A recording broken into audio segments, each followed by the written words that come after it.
What is Obama's dream?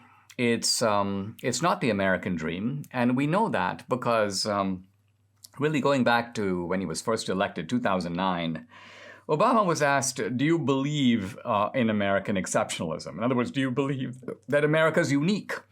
And Obama said, yeah, I believe in American exceptionalism. But then he added this. He goes, I believe in American exceptionalism just as the Brits believe in British exceptionalism, or the Greeks believe in Greek exceptionalism. Now, what can this strange comment mean?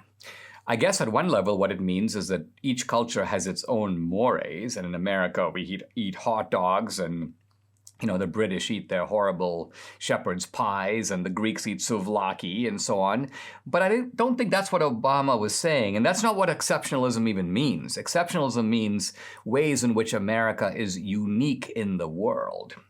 And the Novus Ordo Seclorum, the new order of the ages, the founders thought they were creating a society which almost provided a new way to be human. And Obama's rejecting all that. He's saying there's nothing especially unique about Americans. Everyone thinks they're unique, and therefore no one really is. So if it's not the American dream that drives Obama, it's obviously some other kind of a dream. Now here's a quote from Obama from his autobiography. It was into my father's image, the black man, son of Africa, that I packed all the attributes I sought in myself. What he's saying is that he took his father's image and he tried to put all of himself into it. There's something very Freudian about this, or even Shakespearean. Why? Because really Obama didn't know his father. His father, Barack Obama Sr., and some people say his father was an immigrant. No, his father wasn't an immigrant. I'm an immigrant. An immigrant is someone who comes to a country like America and stays, becomes an American citizen, becomes an American. Barack Obama Sr. didn't do that. He essentially showed up in America to study. He married Stanley Ann Obama, Obama's mom. They had Obama out of wedlock. And before Obama was really even born or even an infant, he was gone. He was out of there. And he went off to the East Coast, and he went to Harvard, and he took up with another woman. And so this Obama was sort of he was a deadbeat dad, Barack Obama Sr. was.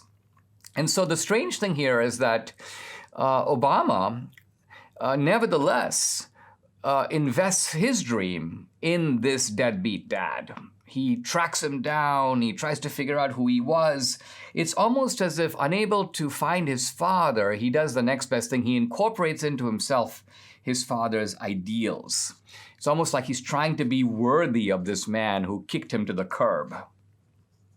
And the culmination of Obama's journey, and this takes up almost a third of his book, by the way, Dreams from My Father, is Obama's trip to Africa. I'm going to talk about that trip, but I want you first to look at a clip which represents Obama showing up at his father's grave.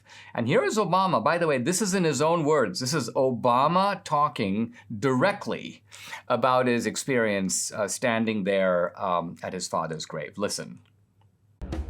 For a long time, I sat between the two graves and wept.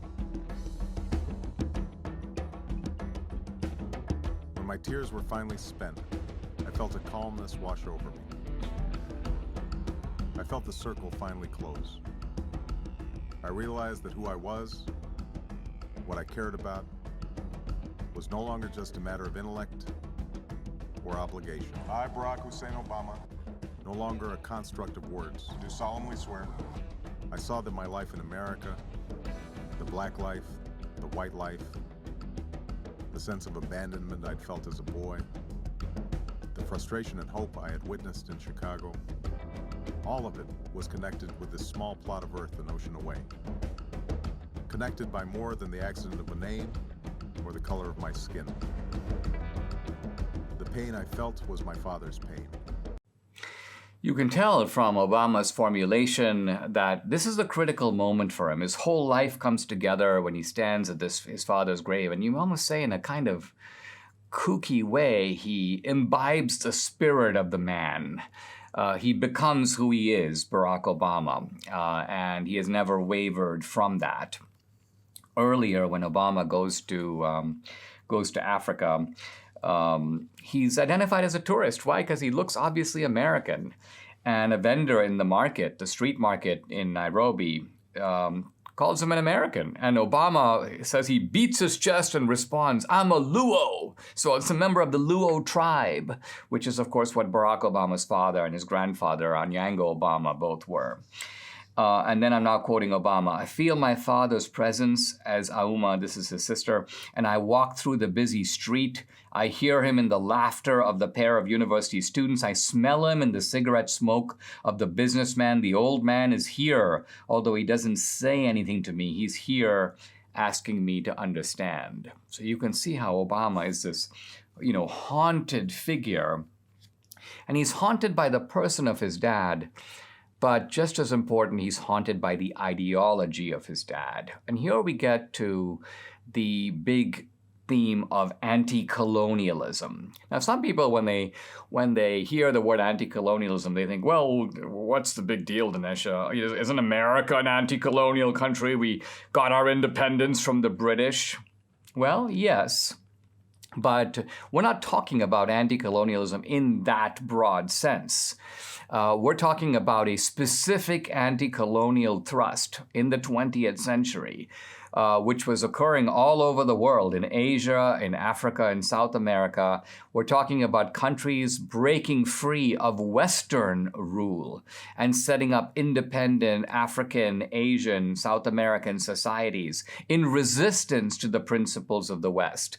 This was the ideology of Barack Obama Sr. It was anti-Western, it was anti-American. Why anti-American? Because in a sense, the baton of Western superiority had passed from the British to America. America, after World War II, became the undisputed leader of Western civilization. And so the hatred of Barack Obama Sr., who saw himself as chafing under colonial rule, in his case, British colonial rule in Kenya, but what he transfers to his son is the belief that Western civilization in general, and America in particular, have been a nefarious, insidious force in the world, and their power needs to be diminished, if not crushed entirely.